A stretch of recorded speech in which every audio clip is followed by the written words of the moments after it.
The Count of Monte Cristo by Alexandre Dumas, Volume 2, Chapter 47, The Dappled Grace.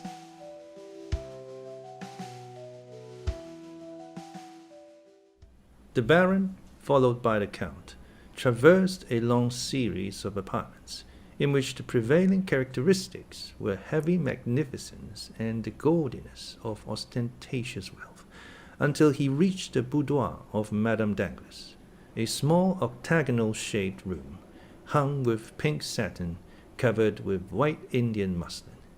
The chairs were of ancient workmanship and materials. Over the doors were painted sketches of shepherds and shepherdesses, after the style and manner of Boucher, and on each side pretty medallions in crayons, harmonizing well with the furnishings of this charming apartment, the only one throughout the great mansion in which any distinctive taste prevailed.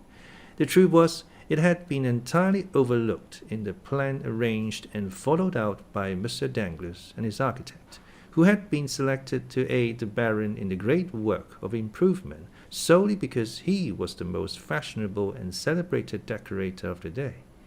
The decorations of the boudoir had then been left entirely to Madame Danglars and Lucien Debray. Mr. Danglars, however, while possessing a great admiration for the antique, as it was understood during the time of the Directory, entertained the most sovereign contempt for the simple elegance of his wife's favourite sitting-room, where, by the way, he was never permitted to intrude, unless, indeed, he excused his own appearance by ushering in some more agreeable visitor than himself, and even then he had rather the air and manner of a person who was himself introduced than that of being the presenter of another, his reception being cordial or frigid, in proportion as the person who accompanied him chanced to please or displease the Baroness. Madame Danglars was now seated at the piano, a most elaborate piece of cabinet and inlaid work, while Lucien Debray, standing before a small work-table, was turning over the pages of an album. Lucien had found time, preparatory to the Count's arrival, to relate many particulars respecting him to Madame Danglars. It will be remembered that Monte Cristo had made a lively impression on the minds of all the party assembled at the breakfast given by Albert de Morcerf, and although Debray was not in the habit of yielding to such feelings, he had never been able to shake off the powerful influence excited in his mind by the impressive look and manner of the Count. Consequently, the description given by Lucien to the Baroness bore the highly coloured tinge of his own heated imagination.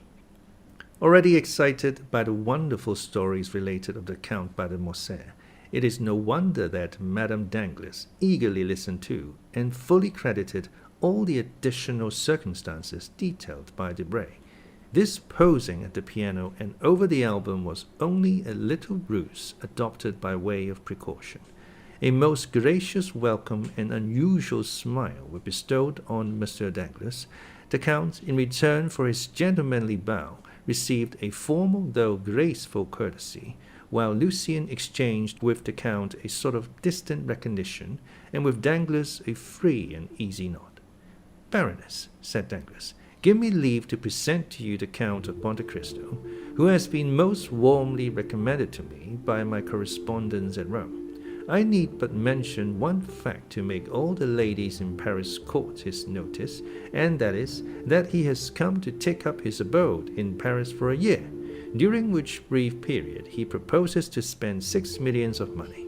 That means balls, dinners, and lawn parties without end, in all of which I trust the Count will remember us, as he may depend upon it we shall him in our own humble entertainments." In spite of the gross flattery and coarseness of this address, Madame Danglars could not forbear gazing with considerable interest on a man capable of expending 6 millions in 12 months, and who had selected Paris for the scene of his princely extravagance. "And when did you arrive here?" inquired she. "Yesterday morning, madam." "Coming, as usual, I presume, from the extreme end of the globe?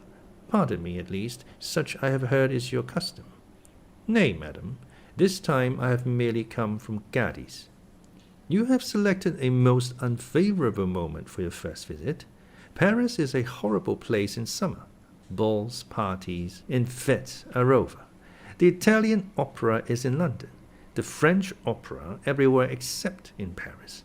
As for the Théâtre Français, you know, of course, that it is nowhere. The only amusements left us are the indifferent races at the Champ de Mars and Sacrery. Do you propose entering any horses at either of these races, Count? I shall do whatever they do at Paris, madam, if I have the good fortune to find someone who will initiate me into the prevalent ideas of amusement. Are you fond of horses, Count? I have passed a considerable part of my life in the East, madam, and you are doubtless aware that the Orientals value only two things, the fine breeding of their horses and the beauty of their women. Nay, Count, said the Baroness, it would have been somewhat more gallant to have placed the ladies first. You see, madam, how rightly I spoke when I said I required a preceptor to guide me in all my sayings and doings here. At this instant the favourite attendant of Madame Danglars entered the boudoir. Approaching her mistress, she spoke some words in an undertone. Madame Danglars turned very pale, then exclaimed, I cannot believe it. The thing is impossible. I assure you, madam, replied the woman, it is as I have said.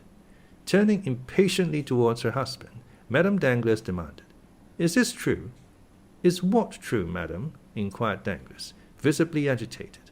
What my maid tells me. But what does she tell you? That when my coachman was about to harness the horses to my carriage, he discovered that they had been removed from the stables without his knowledge. I desire to know what is the meaning of this. Be kind enough, madam, to listen to me, said Danglars. Oh, yes, I will listen, monsieur, for I am most curious to hear what explanation you will give. These two gentlemen shall decide between us. But first, I will state the case to them. Gentlemen, continued the Baroness, among the 10 horses in the stables of Baron Danglars are 2 that belong exclusively to me, a pair of handsomest and most spirited creatures to be found in Paris. But to you, at least, Monsieur Debray, I need not give a further description, because to you my beautiful pair of dappled greys were well known. Well, I had promised Madame de Villefort the loan of my carriage to drive tomorrow to the Bois. But when my coachman goes to fetch the greys from the stables, they are gone. Positively gone.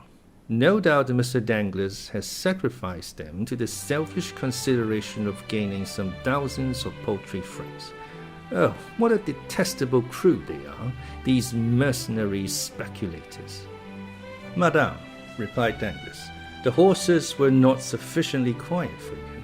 They were scarcely 4 years old, and they made me extremely uneasy on your account.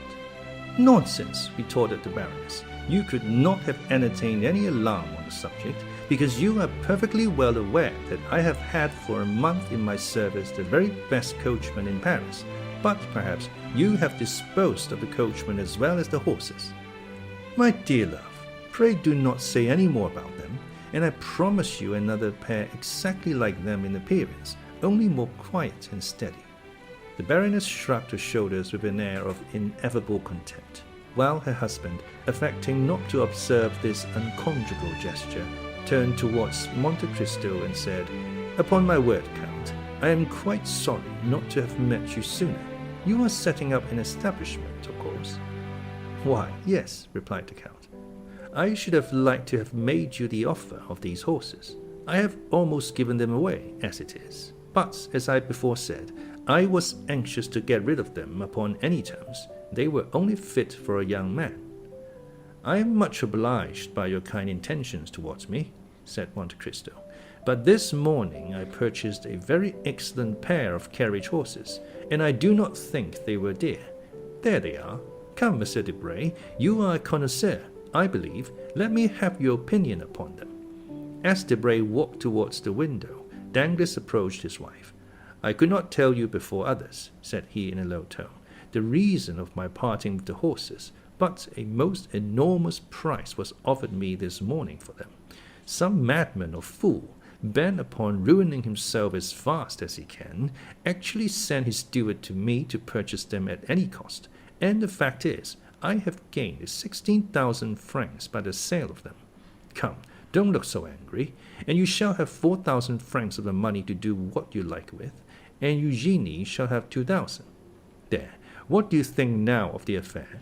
Wasn't I right to part with the horses?" Madame Danglars surveyed her husband with a look of withering contempt. "Great heavens!" suddenly exclaimed Debray. "What is it?" asked the Baroness. "I cannot be mistaken. Here are your horses, the very animals we were speaking of, harnessed to the Count's carriage." "My dappled greys?" demanded the Baroness, springing to the window. "'Tis indeed they," said she. Danglars looked absolutely stupefied. "How very singular!" cried Monte Cristo with well-feigned astonishment. "I cannot believe it," murmured the banker. Madame Danglars whispered a few words in the ear of Debray, who approached Monte Cristo, saying, "The Baroness wishes to know what you paid her husband for the horses." "I scarcely know," replied the Count. "It was a little surprise prepared for me by my steward, and cost me, well, somewhere about 30,000 francs. Debray conveyed the Count's reply to the Baroness. Poor Danglars looked so crestfallen and discomfited that Monte Cristo assumed a pitying air towards him. "See," said the Count, "how very ungrateful women are. Your kind attention, in providing for the safety of the Baroness by disposing of the horses, does not seem to have made the least impression on her. But so it is. A woman would often, from mere wilfulness, prefer that which is dangerous to that which is safe. Therefore, in my opinion, my dear Baron, the best and easiest way to leave them to their fancies, and allow them to act as they please, and then, if any mischief follows, why, at least, they have no one to blame but themselves." Danglars made no reply. He was occupied in anticipations of the coming scene between himself and the Baroness, whose frowning brow, like that of Olympic Jove, predicted a storm. Debray, who perceived the gathering clouds and felt no desire to witness the explosion of Madame Danglars' rage, suddenly recollected an appointment which compelled him to take his leave, while Monte Cristo, unwilling by prolonging his stay to destroy the advantages he hoped to obtain, made a farewell bow and departed, leaving Danglars to endure the angry reproaches of his wife. "Excellent," murmured Monte Cristo to himself as he came away. "All has gone according to my wishes. The domestic peace of this family is henceforth in my hands. Now, then, to play another master stroke, by which I shall gain the hearts of both husband and wife. Delightful! Still," added he, "amid all this, I have not yet been presented to Mademoiselle Eugenie Danglars, whose acquaintance I should have been glad to make. But," he went on with his peculiar smile, "I am here in Paris, and have plenty of time before me. By and by will do for that." With these reflections he entered his carriage and returned home.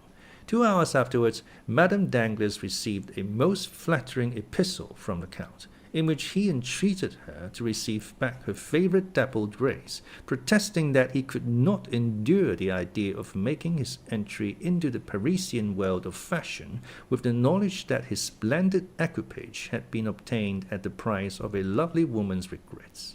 The horses were sent back wearing the same harness she had seen on them in the morning, only, by the Count's orders, in the center of each rosette that adorned either side of their heads had been fastened a large diamond.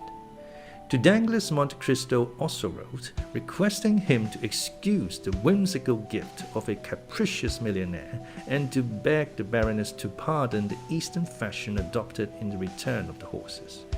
During the evening, Monte Cristo quitted Paris for Auteuil, accompanied by Ali. The following day, about 3 o'clock, a single blow struck on the gong summoned Ali to the presence of the Count. "Ali," observed his master, as the Nubian entered the chamber, "you have frequently explained to me how more than commonly skillful you are in throwing the lasso, have you not?" Ali drew himself up proudly, and then returned a sign in the affirmative. "I thought I did not mistake. With your lasso you could stop an ox." Again Ali repeated his affirmative gesture. "Or a tiger." Ali bowed his head in token of assent. "A lion even." Ali sprung forwards, imitating the action of one throwing the lasso, then of a strangled lion. "I understand," said Monte Cristo. "You wish to tell me you have hunted the lion." Ali smiled with triumphant pride as he signified that he had indeed both chased and captured many lions. But do you believe you could arrest the progress of 2 horses rushing forwards with ungovernable fury? The Nubian smiled. It is well, said Monte Cristo. Then listen to me. Ere long a carriage will dash past here, drawn by the pair of dappled grey horses you saw me with yesterday. Now, at the risk of your own life, you must manage to stop those horses before my door. Ali descended to the street, and marked a straight line on the pavement immediately at the entrance of the house, and then pointed out the line he had traced to the Count, who was watching him. The Count patted him gently on the shoulder, his usual mode of praising Ali, who, pleased and gratified with the commission assigned him, walked calmly towards the projecting stone forming the angle of the street and house, and, seating himself thereon, began to smoke his chibouque, while Monte Cristo re-entered his dwelling, perfectly assured of the success of his plan. Still, as 5 o'clock approached, and the carriage was momentarily expected by the Count, the indication of more than common impatience and uneasiness might be observed in his manner. He stationed himself in a room commanding a view of the street, pacing the chamber with restless steps, stopping merely to listen from time to time for the sound of approaching wheels, then to cast an anxious glance on Ali. But the regularity with which the Nubian puffed forth the smoke of his chibouque proved that he at least was wholly absorbed in the enjoyment of his favorite occupation.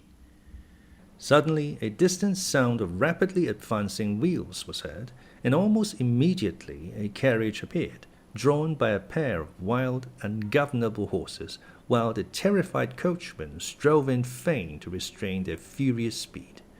In the vehicle was a young woman and a child of about 7 or 8 clasped in each other's arms. Terror seemed to have deprived them even of the power to flew over the rough stones, and the slightest obstacle under the wheels would have caused disaster.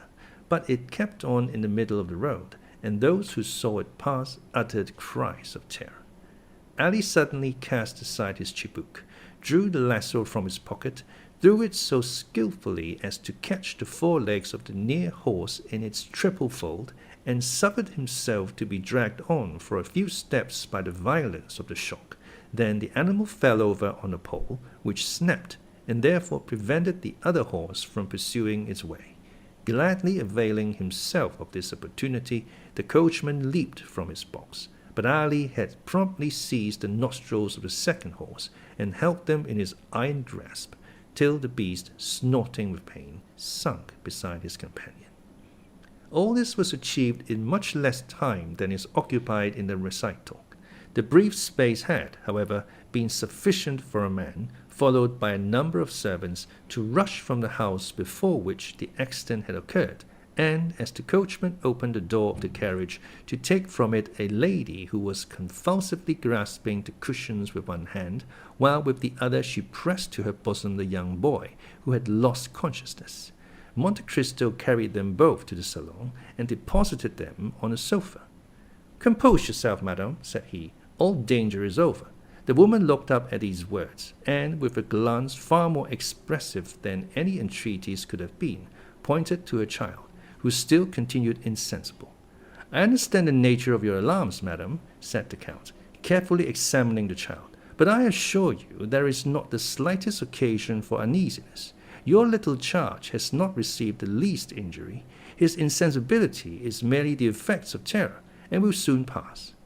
"Are you sure you do not say so to tranquilize my fears? See how deadly pale he is. My child, my darling Edward, speak to your mother, open your dear eyes, and look on me once again. Oh, sir, in pity send for a physician. My whole fortune shall not be thought too much for the recovery of my boy." With a calm smile and a gentle wave of the hand, Monte Cristo signed to the distracted mother to lay aside her apprehensions. Then, opening a casket that stood near, he drew forth a phial of Bohemian glass encrusted with gold, containing a liquid of the color of blood, of which he let fall a single drop on the child's lips. Scarcely had it reached them, ere the boy, though still pale as marble, opened his eyes and eagerly gazed around him. At this, the delight of the mother was almost frantic. "Where am I?" exclaimed she, "and to whom am I indebted for so happy a termination to my late dreadful alarm?" "Madame," answered the Count, "you are under the roof of one who esteems himself most fortunate in having been able to save you from a further continuance of your sufferings." "My wretched curiosity has brought all this about," pursued the lady. "All Paris rung with the praises of Madame Danglars' beautiful horses, and I had the folly to desire to know whether they really merited the high praise given to them." "Is it possible," exclaimed the Count with well-feigned astonishment, "that these horses belong to the Baroness?" "They do, indeed. May I inquire if you are acquainted with Madame Danglars?" "I have that honor, and my happiness at your escape from the danger that threatened you is redoubled by the consciousness that I have been the unwilling and the unintentional cause of all the peril you have incurred. I yesterday purchased these horses of the Baron, but as the Baroness evidently regretted parting with them, I ventured to send them back to her with a request that she would gratify me by accepting them from her hands." "You are then, doubtless, the Count of Monte Cristo, of whom Mme has talked to me so much." "You have rightly guessed, madame," replied the Count, "and I am Madame Héloïse de Villefort." The Count bowed with the air of a person who hears a name for the first time. "How grateful will Monsieur de Villefort be for all your goodness! How thankfully will he acknowledge that to you alone he owes the existence of his wife and child! Most certainly, but for the prompt assistance of your intrepid servant, this dear child and myself must both have perished. Indeed, I still shudder at the fearful danger you were placed in. I trust you will allow me to recompense worthily the devotion of your men." "I beseech you, madam," replied Monte Cristo, "not to spoil Ali, either by too great praise or rewards. I cannot allow him to acquire the habit of expecting to be recompensed for every trifling service he may render. Ali is my slave, and in saving a life he was but discharging his duty to me." "Nay," interposed Madame de Villefort, on whom the authoritative style adopted by the Count made a deep impression. "Nay, but consider that to preserve my life he has risked his own." "His life, madam, belongs not to him. It is mine, in return for my having myself saved him from death." Madame de Villefort made no further reply. Her mind was utterly absorbed in the contemplation of the person who, from the first instant she saw him, had made so powerful an impression on her. During the evident preoccupation of Madame de Villefort, Monte Cristo scrutinized the features and appearance of the boy she kept folded in her arms, lavishing on him the most tender endearments. The child was small for his age, and unnaturally pale. A mass of straight black hair, defying all attempts to train or curl it, fell over his projecting forehead and hung down to his shoulders, giving increased vivacity to eyes already sparkling with a youthful love of mischief and fondness for every forbidden enjoyment. His mouth was large, and lips, which had not yet regained their color, were particularly thin. In fact, the deep and crafty look, giving a predominant expression to the child's face, belonged rather to a boy of 12 or 14 than to one so young. His first movement was to free himself by a violent push from the encircling arms of his mother, and to rush forward to the casket from whence the Count had taken the phial of elixir. Then, without asking permission of anyone, he proceeded, in all the wilfulness of a spoiled child unaccustomed to restrain either whims or caprices, to pull the corks out of all the bottles. "Touch nothing, my little friend," cried the Count eagerly. "Some of those liquids are not only dangerous to taste, but even to inhale." Madame de Villefort became very pale, and seizing her son's arm, drew him anxiously toward her. But, once satisfied of his safety, she also cast a brief but expressive glance on the casket, which was not lost upon the Count. At this moment Ali entered. At sight of him, Madame de Villefort uttered an expression of pleasure, and holding the child still closer towards her, she said, "Edward, dearest, do you see that good man? He has shown very great courage and resolution, for he exposed his own life to stop the horses that were running away with us, and would certainly have dashed the carriage to pieces. Thank him, then, my child, in your very best manner, for had he not come to our aid, neither you nor I would have been alive to speak our thanks." The child stuck out his lips and turned away his head in a disdainful manner, saying, "He's too ugly." The Count smiled as if the child bade fair to realize his hopes, while Madame de Villefort reprimanded her son with a gentleness and moderation very far from conveying the least idea of a fault having been committed.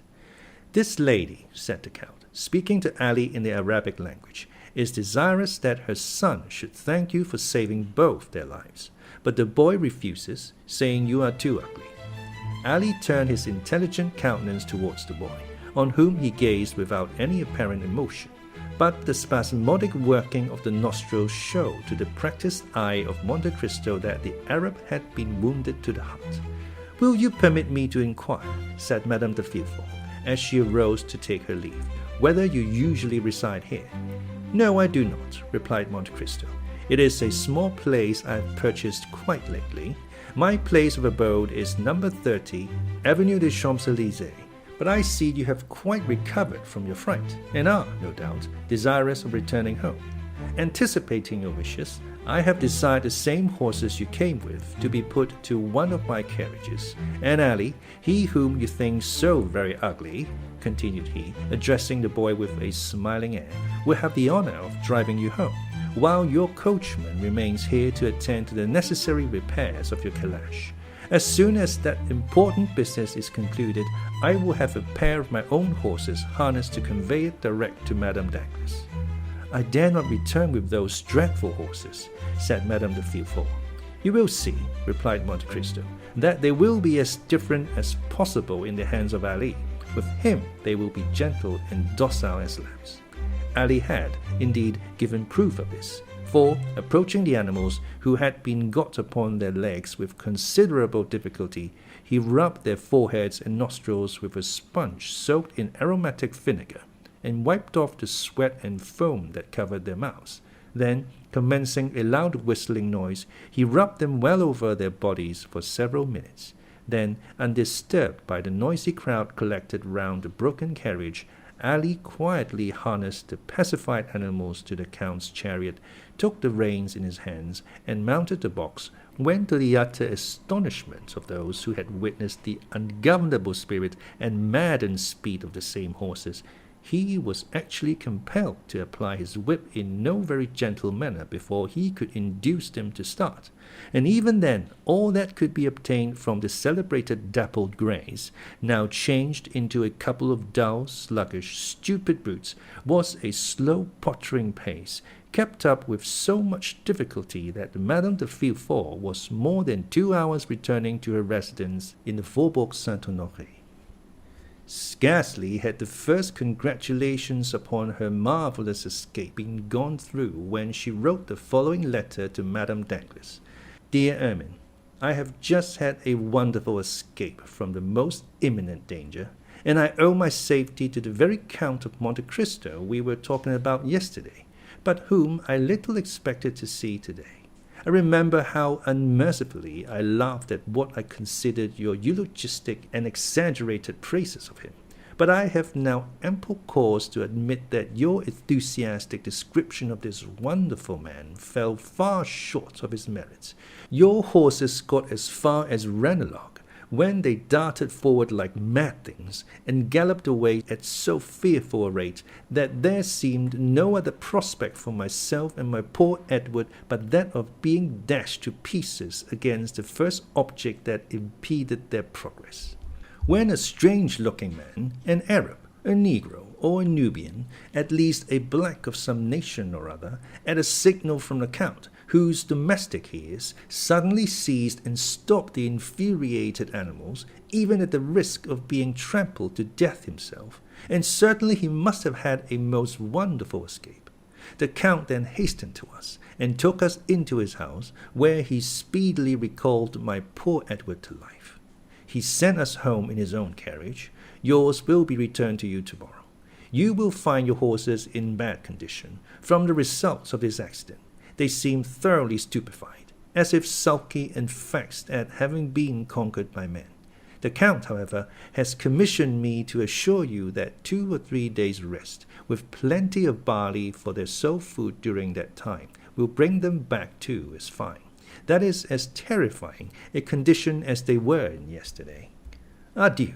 I cannot return you many thanks for the drive of yesterday.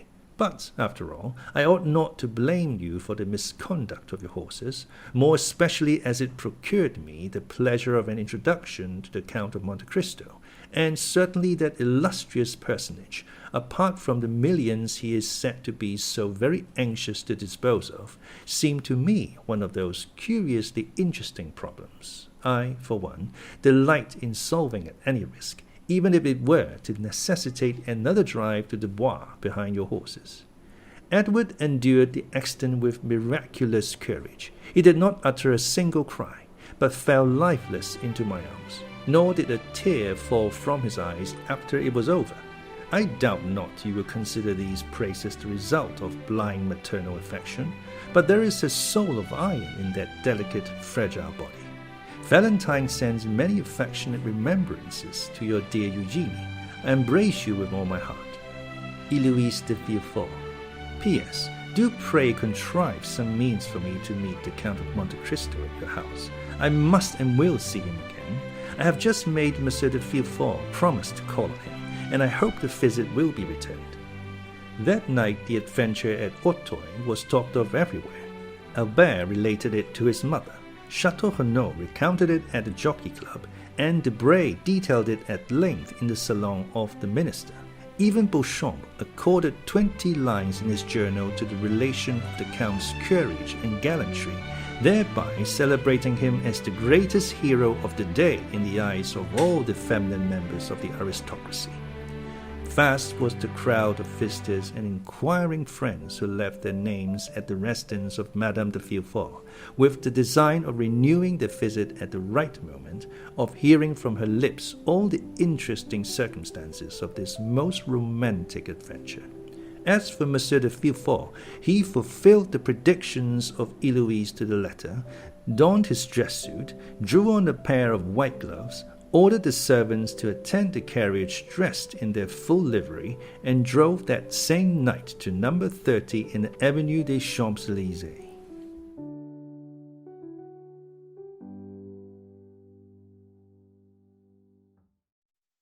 Unconjugal. Unconjugal. Adjective. Unfaithful or not appropriate for marriage.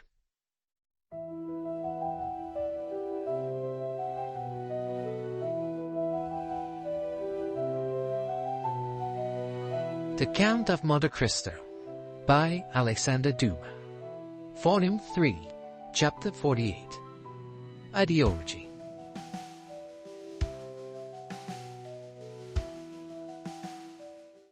If the Count of Monte Cristo had been for a long time familiar with the ways of Parisian society, he would have appreciated better the significance of the step which Monsieur de Villefort had taken. Standing well at court, whether the king regnant was of the older or younger branch, whether the government was doctrinaire liberal or conservative, looked upon by all as a man of talent, since those who have never experienced a political check are generally so regarded, hated by many, but warmly supported by others, without being really liked by anybody. Monsieur de Villefort held a high position in the magistracy, and maintained his eminence like a Allais or a Mullet. His drawing-room, under the regenerating influence of a young wife and a daughter by his first marriage, scarcely 18, was still one of the well-regulated Paris salons, where the worship of traditional customs and the observance of rigid etiquette were carefully maintained. A freezing politeness, a strict fidelity to government principles, a profound contempt for theories and theorists, a deep-seated hatred of ideality. These were the elements of private and public life displayed by Monsieur de Villefort. Monsieur de Villefort was not only a magistrate, he was almost a diplomatist. His relations with the former court, of which he always spoke with dignity and respect, made him respected by the new one, and he knew so many things. that not only was he always carefully considered, but sometimes consulted. Perhaps this would not have been so had it been possible to get rid of M. de Villefort, but like the feudal barons who rebelled against their sovereign, he dwelt in an impregnable fortress. This fortress was his post as king's attorney, all the advantages of which he exploited with marvelous skill, and which he would not have resigned but to be made deputy, and thus to replace neutrality by opposition. Ordinarily, M. de Villefort made and returned very few visits. His wife visited for him, and this was the received thing in the world, where the weighty and multifarious occupations of the magistrate were accepted as an excuse for what was really only calculated pride, a manifestation of professed superiority. In fact, the application of the axiom, pretend to think well of yourself, and the world will think well of you, an axiom 100 times more useful in society nowadays than that of the Greeks. Know thyself, a knowledge for which, in our days, we have substituted the less difficult and more advantageous science of knowing others. To his friends, M. de Villefort was a powerful protector. To his enemies, he was a silent but bitter opponent. For those who were neither the one nor the other, he was a statue of the law-made man. He had a haughty bearing, a look either steady and impenetrable or insolently piercing and inquisitorial. 4 successive revolutions had built and cemented the pedestal upon which his fortune was based. M. de Villefort had the reputation of being the least curious and the least wearisome man in France. He gave a ball every year, at which he appeared for a quarter of an hour only, that is to say, 5 and 40 minutes less than the king is visible at his balls. He was never seen at the theatres, at concerts, or in any place of public resort. Occasionally, but seldom, he played at whist, and then care was taken to select partners worthy of him. Sometimes they were ambassadors, sometimes archbishops, or sometimes a prince, or a president, or some dowager duchess. Such was the man whose carriage had just now stopped before the Count of Monte Cristo's door. The valet de chambre announced M. de Villefort at the moment when the Count, leaning over a large table, was tracing on a map the route from St. Petersburg to China. The procurer entered with the same grave and measured step he would have employed in entering a court of justice. He was the same man, or rather the development of the same man, whom we have heretofore seen an assistant attorney at Marseille.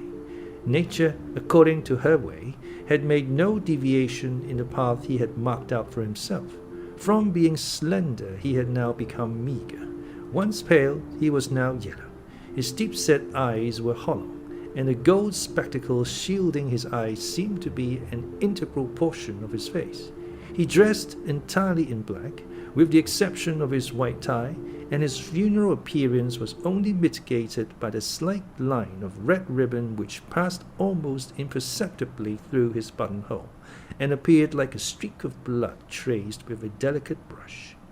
Although master of himself, Monte Cristo scrutinized with irrepressible curiosity the magistrate whose salute he returned, and who, distrustful by habit and especially incredulous as to social prodigies, was much more despised to look upon the noble stranger, as Monte Cristo was already called, as an adventurer in search of new fields, or an escaped criminal, rather than as a prince of the Holy See, or a sultan of the 1001 Nights.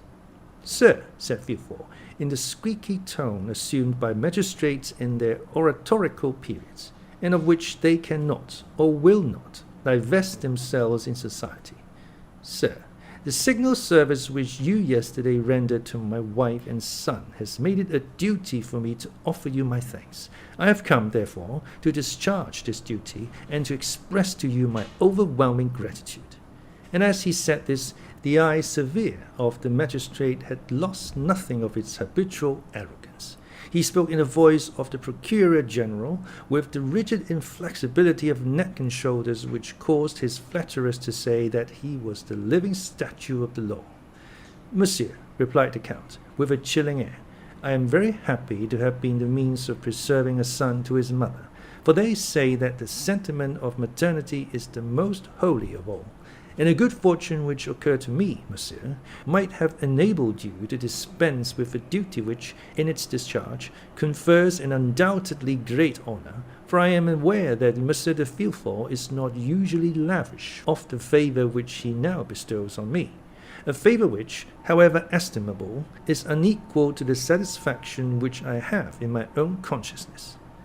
Villefort, astonished at this reply, which he by no means expected, started like a soldier who feels the blow levelled at him over the armour he wears, and a curl of his disdainful lip indicated that from that moment he noted in the tablets of his brain that the Count of Monte Cristo was by no means a highly bred gentleman. He glanced around, in order to seize on something on which the conversation might turn, and seemed to fall easily on a topic. He saw the map which Monte Cristo had been examining when he entered, and said, "You seem geographically engaged, sir. It is a rich study for you, who, as I learn, have been as many lands as are delineated on this map." "Yes, sir," replied the Count. "I have sought to make of the human race, taken in the mass, what you practice every day on individuals, a physiological study.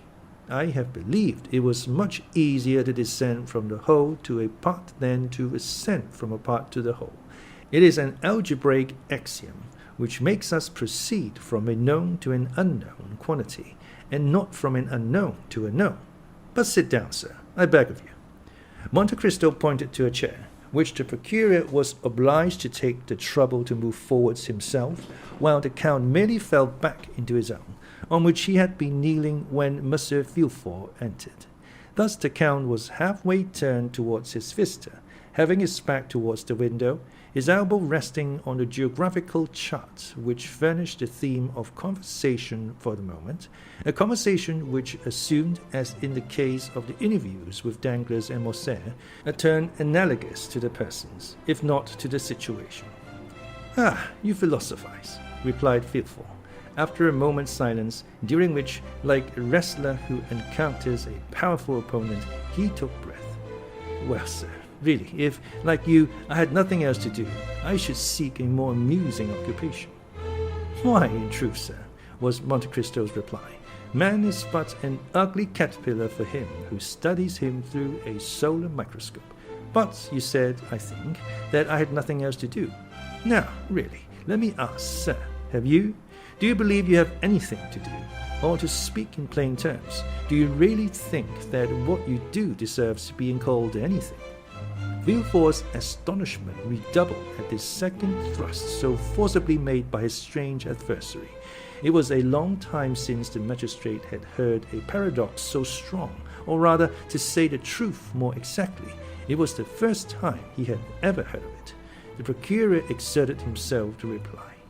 "Sir," he responded, "you are a stranger, and I believe you say yourself that a portion of your life has been spent in Oriental countries, so you are not aware how human justice, so expeditious in barbarous countries, takes with us a prudent and well-studied course."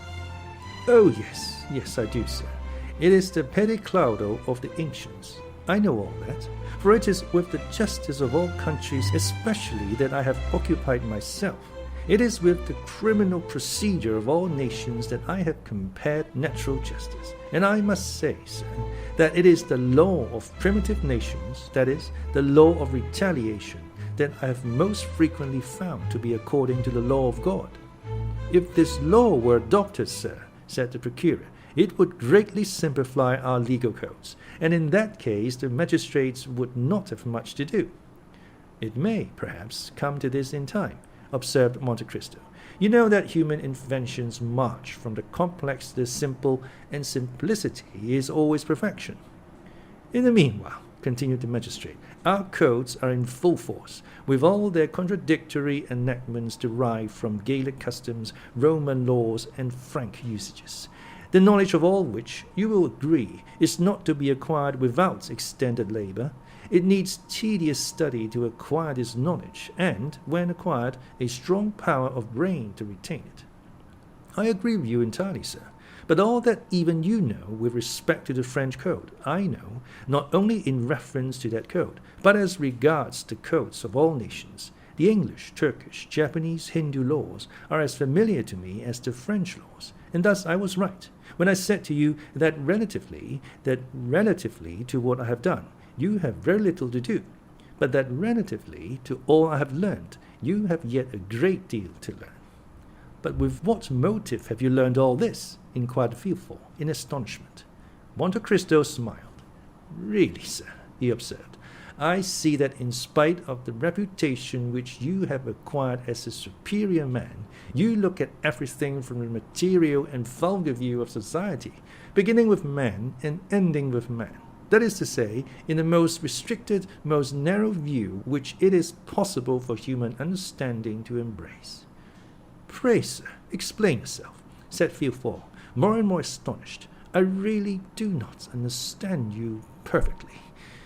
I say, sir, that with the eyes fixed on the social organization of nations, you see only the springs of the machine, and lose sight of the sublime workman who makes them act. I say that you do not recognize before you and around you any but those office holders whose commissions have been signed by a minister or king, and that the men whom God has put above those office holders, ministers, and kings, by giving them a mission to follow out, instead of a post to fill. I say that they escape your narrow, limited field of observation. It is thus that human weakness fails, from its debilitated and imperfect organs. Tobias took the angel who restored him to light for an ordinary young man. The nations took Attila, who was doomed to destroy them, for a conqueror similar to other conquerors, and it was necessary for both to reveal their missions, that they might be known and acknowledged. One was compelled to say, I am the angel of the Lord, and the other, I am the hammer of God, in order that the divine essence in both might be revealed. Then, said Villefort, more and more amazed, and really supposing he was speaking to a mystic or a madman, you consider yourself as one of those extraordinary beings whom you have mentioned. And why not? Said Monte Cristo coldly. Your pardon, sir, replied Villefort, quite astounded. But you will excuse me if, when I presented myself to you, I was unaware that I should meet with a person whose knowledge and understanding so far surpass the usual knowledge and understanding of men. It is not usual with us corrupted wretches of civilization to find gentlemen like yourself, possessors, as you are, of immense fortune, at least so it is said. And I beg you to observe that I do not inquire. I merely repeat. It is not usual, I say, for such privileged and wealthy beings to waste their time in speculations on the state of society, in philosophical reveries, intended at best to console those whom fate has disinherited from the goods of this world. Really, sir, retorted the Count, have you attained the eminent situation in which you are, without having admitted, or even without having met with exceptions? And do you never use your eyes, which must have acquired so much finesse and certainty, to divine, at a glance, the kind of man by whom you are confronted? Should not a magistrate be not merely the best administrator of the law, but the most crafty expounder of the chicanery of his profession, a steel probe to search hearts, a touchstone to try the gold which in each soul is mingled with more or less of alloy? Sir, said Villefort, upon my word, you overcome me. I really never heard a person speak as you do.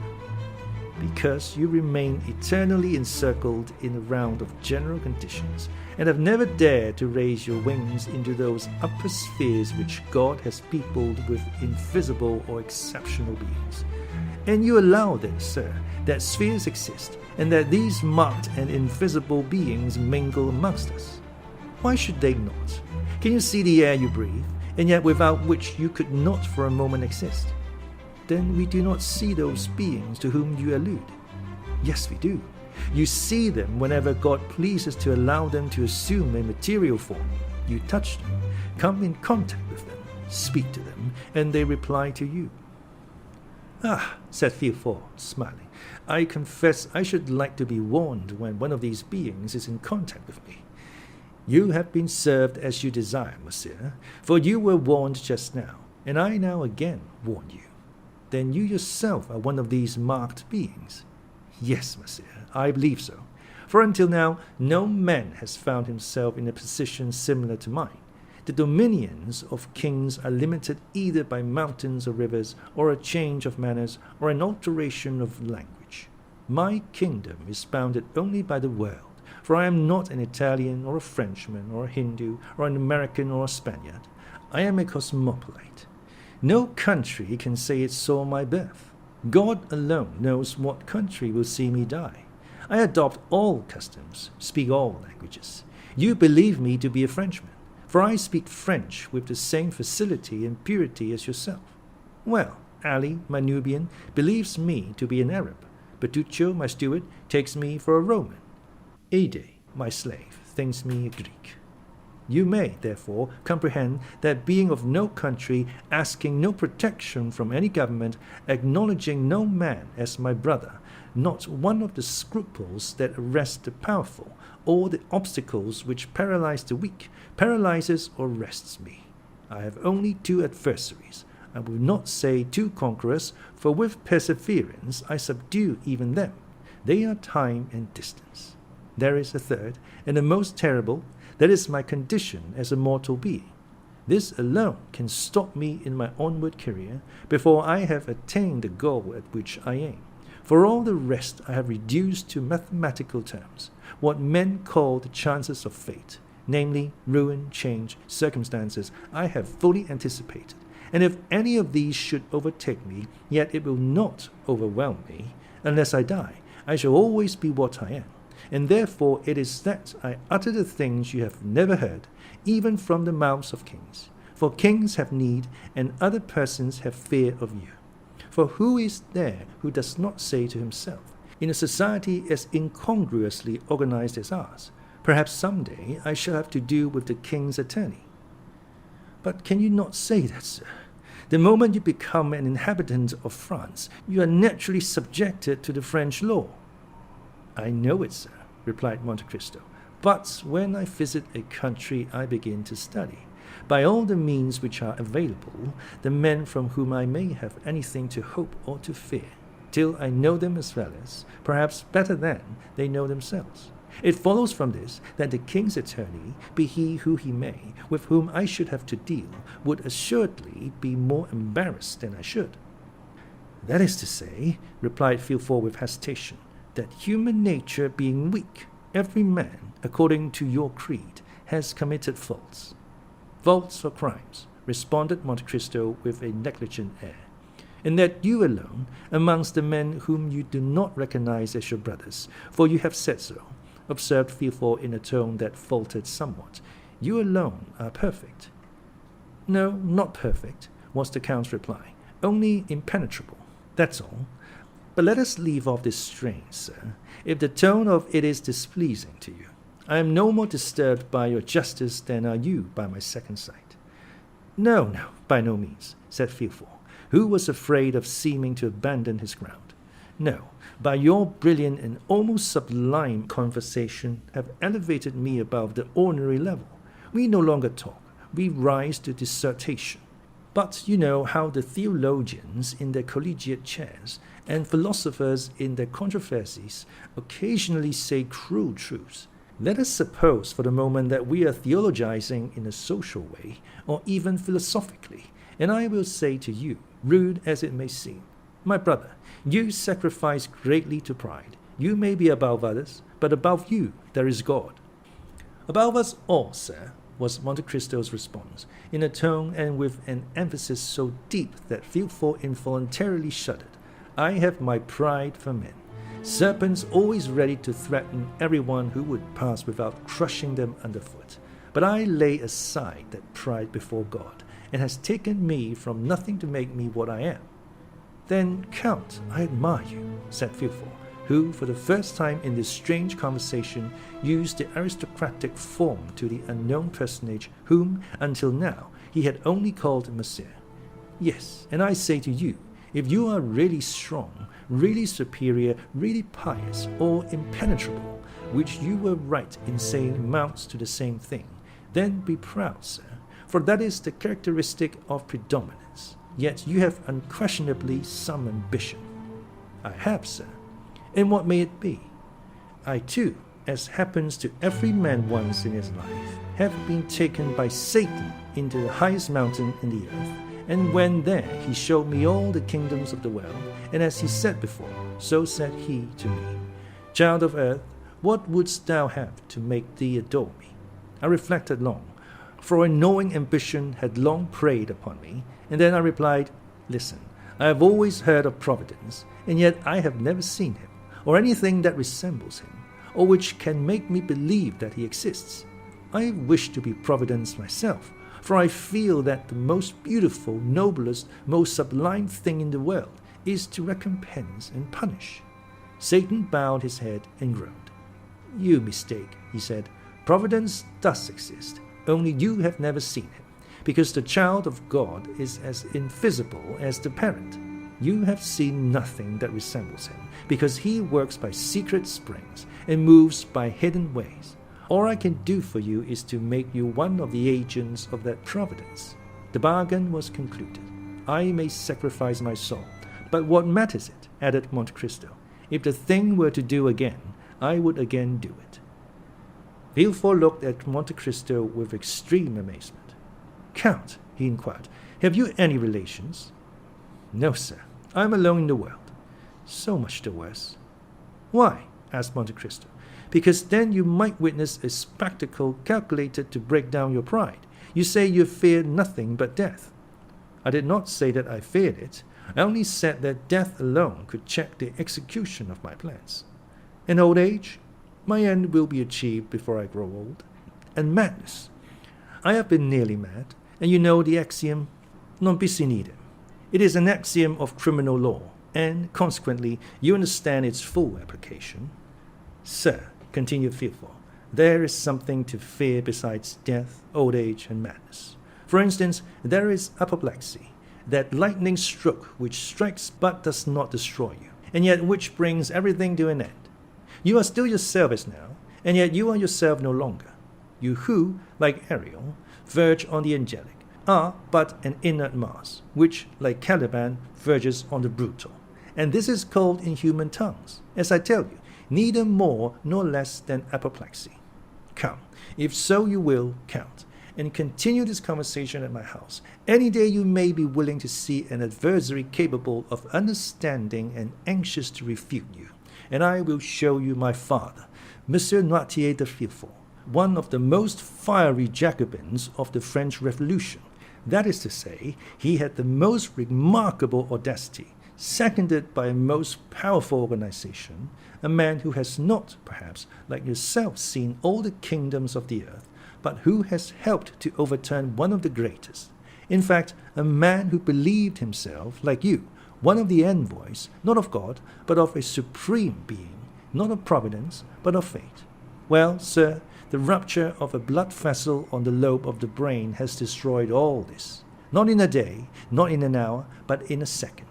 Monsieur Noirtier, who, on the previous night, was the old Jacobin, the old senator, the old Carbonaro, laughing at the guillotine, the cannon, and the dagger.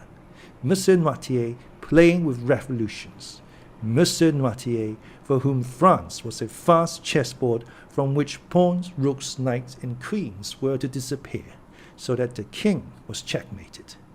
Monsieur Noirtier, the redoubtable, was the next morning poor Monsieur Noirtier, the helpless old man, at the tender mercies of the weakest creature in the household, that is, his grandchild Valentine, a dumb and frozen carcass, in fact, living painlessly on, that time may be given for his frame to decompose without his consciousness of its decay. Alas, sir, said Monte Cristo, this spectacle is neither strange to my eye nor my thought. I am something of a physician, and have, like my fellows, sought more than once for the soul in living and in dead matter. Yet, like Providence, it has remained invisible to my eyes, although present to my heart. 100 writers in Socrates, Seneca, St. Augustine, and Gall have made, in verse and prose, the comparison you have made. And yet I can well understand that a father's sufferings may effect great changes in the mind of a son. I will call on you, sir, since you bid me contemplate, for the advantage of my pride, this terrible spectacle, which must have been so great a source of sorrow to your family. It would have been so unquestionably had not God given me so large a compensation, in contrast with the old man, who is dragging his way to the tomb, are two children just entering into life. Valentine, the daughter of my first wife, Mademoiselle Renée de Saint-Méron, and Edward, the boy whose life you have this day saved. And what is your deduction from this compensation, sir? Inquired Monte Cristo. My deduction is, replied Villefort, that my father, led away by his passions, has committed some fault unknown to human justice, but marked by the justice of God. That God, desirous in his mercy to punish but one person, has visited this justice on him alone. Monte Cristo, with a smile on his lips, uttered in the depths of his soul a groan which would have made Villefort fly had he but heard it. Adieu, sir, said the magistrate, who had risen from his seat. I leave you, bearing a remembrance of you, a remembrance of esteem, which I hope will not be disagreeable to you when you know me better, for I am not a man to bore my friends, as you will learn. Besides, you have made an eternal friend of Madame de Villefort. The Count bowed, and contented himself with seeing Villefort to the door of his cabinet, the procureur being escorted to his carriage by two footmen, who, on a signal from their master, followed him with every mark of attention. When he had gone, Monte Cristo breathed a profound sigh, and said, Enough of this poison. Let me now seek the antidote. Then, sounding his bell, he said to Ali, who entered, I'm going to Madame's chamber. Have the carriage ready at 1 o'clock.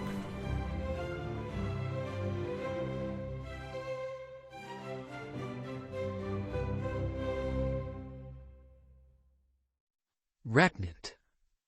Regnant. Adjective. Reigning, ruling, currently having the greatest influence. Analogous. Analogous. Adjective. Comparable in certain respects, typically in a way which makes clearer the nature of the things compared. Delineate. Delineate. Verb. Describe or portray precisely. Indicate the exact position of a border or boundary. Debilitated. Debilitated. Adjective. In a very weakened and infirm state. Cosmopolite. Cosmopolite. Noun. A cosmopolitan person. Chicanery. Chicanery. Noun. The use of deception or subterfuge to achieve one's purpose. Dissertation. Dissertation. Noun. A long essay on a particular subject, especially one written for a university degree or diploma. Redoubtable. Redoubtable. Adjective. Of a person, formidable, especially as an opponent.